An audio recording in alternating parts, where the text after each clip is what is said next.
Imagine winning world titles in the lower classes, only to now be told by Dorna that those no longer count. Overnight, multiple-time champions are suddenly seen as riders who never truly reached the top. In this video, we're counting down 9 of the greatest riders to never lift the MotoGP championship trophy, starting at number 9 and building all the way to the ultimate, nearly a champion, at number 1. At the start of the 2000s, Seta Gibernau looked like the man who could finally challenge Valentino Rossi's dominance. In 2003 and 2004, he collected 9 victories and twice finished runner-up. Close enough to smell the title, but when the spotlight burned brightest, he faltered. The defining moment came at Jerez in 2005. Rossi barged past in the final corner, forcing Gibernau wide. That single move didn't just steal a win, it shattered his confidence. From that day on, he never stood on the top step again. Gibernau had the speed, the bike, and the opportunity. What he lacked was the killer instinct. History will always remember him as Rossi's nearly man. Marco Melandri had every ingredient of a world champion. In the lower classes, he was unstoppable. 250cc world champion in 2002 and a winner the moment he stepped into MotoGP.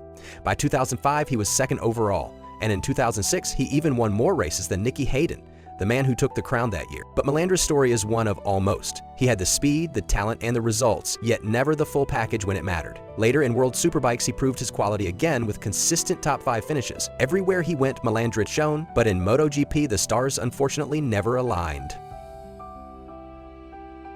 Colin Edwards will forever be remembered as a superbike legend. He ended Carl Fogarty's reign with the 2000 title and sealed his status in 2002 with that all-time classic final round duel against Troy Bayliss at Imola. When he switched to MotoGP, the results never matched his reputation. Edwards scored 12 podiums and came heartbreakingly close to victory at Assen in 2006, only to crash in the final corner. That single mistake summed up his premier-class career. Always in the fight, but never the winner. In the end, Edwards became the ultimate teammate, trusted by every factory for his development skills, respected by all, but destined to leave MotoGP without a single win to his name.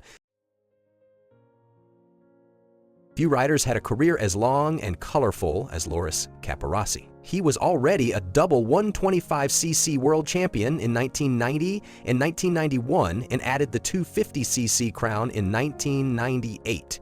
By the time he arrived in MotoGP, he was a battle-hardened veteran, and he proved it with 9 premier-class victories. His biggest legacy came with Ducati. At Catalunya in 2003, Capirossi gave the Italians their very first MotoGP win, showing the world that Ducati could build a race-winning machine.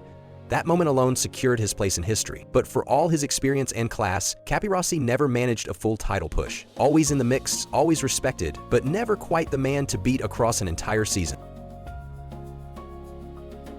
Maverick Vinales is one of the most naturally gifted riders of his generation, Moto3 world champion in 2013 and the only rider in the modern era to win races with 3 different manufacturers, Suzuki, Yamaha, and Aprilia. That record alone proves his raw talent and adaptability. But Vinales' story is defined by inconsistency. Time and again, he starts seasons on fire, only to fade when the pressure mounts. His golden opportunity came in 2020, when Marc Marquez was sidelined. Instead of seizing the crown, Vinales never looked like the man to beat. Against Rossi, Lorenzo, Marquez, and the new wave of stars, the talent was always there. The killer edge, the season-long fight, that is what was missing. Randy Mamola is the original benchmark for the greatest rider never to win a world championship. In the brutal 500cc era of the late 70s and 80s, he claimed 13 victories and more than 50 podiums, finishing runner-up 4 times. Mamola had it all, the speed, the flair, and a riding style that made him a fan favorite. But the crown always slipped away. Sometimes it was the wrong bike, sometimes the wrong timing, and often it was simply the fact that he was up against giants like Roberts, Lawson, and Gardner. If bad luck had its own trophy, Mamola would have been a multiple-time champion. Instead, he remains the sport's most famous nearly man. Max Biaggi's career was filled with glory, everywhere except in MotoGP. He dominated the 250cc class with 4 world titles, and later conquered World Superbikes with 2 more. A proven winner, aggressive and brilliant, Biaggi had all the tools. In MotoGP though, one shadow loomed too large: Valentino Rossi. Biaggi won 13 races and finished runner-up more than once, but every time he came close, Rossi was there to shut the door. Their rivalry defined the early 2000s. 2 gladiators, one collecting crowns, the other forever chasing. In the end, Biaggi became Rossi's greatest rival, but never his equal. Andrea Dovizioso's career was a lesson in timing. A 125cc world champion back in 2004, he spent years searching for his true peak. That moment came with Ducati.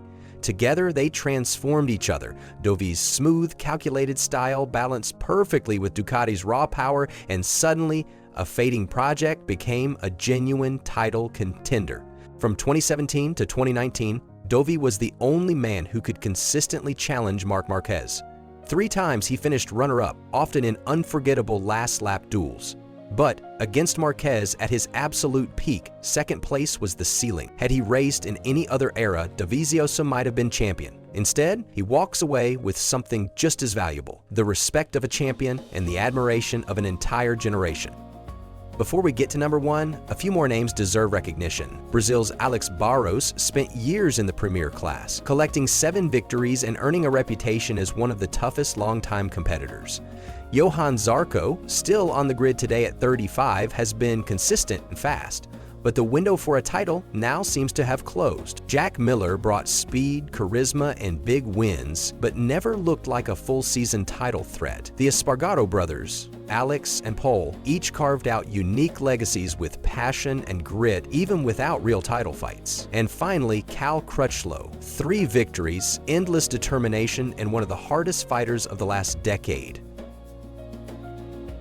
If one rider truly defines the phrase, best to never win a MotoGP championship, it's Dani Pedrosa. A 3-time world champion in the smaller classes and a 31-time winner in MotoGP, Pedrosa spent his career facing the strongest era the sport has ever seen: Rossi, Stoner, Lorenzo, Marquez, and on any given Sunday he could beat them all. His downfall was never talent. It was timing, injuries, and being just a fraction short across a full season. 3 times he finished runner-up, always close but never crowned. Yet unlike many others on this list, Pedrosa isn't remembered for what he lacked. He's remembered for what he was: the ultimate underdog, the silent assassin, and one of the most beloved riders in MotoGP history.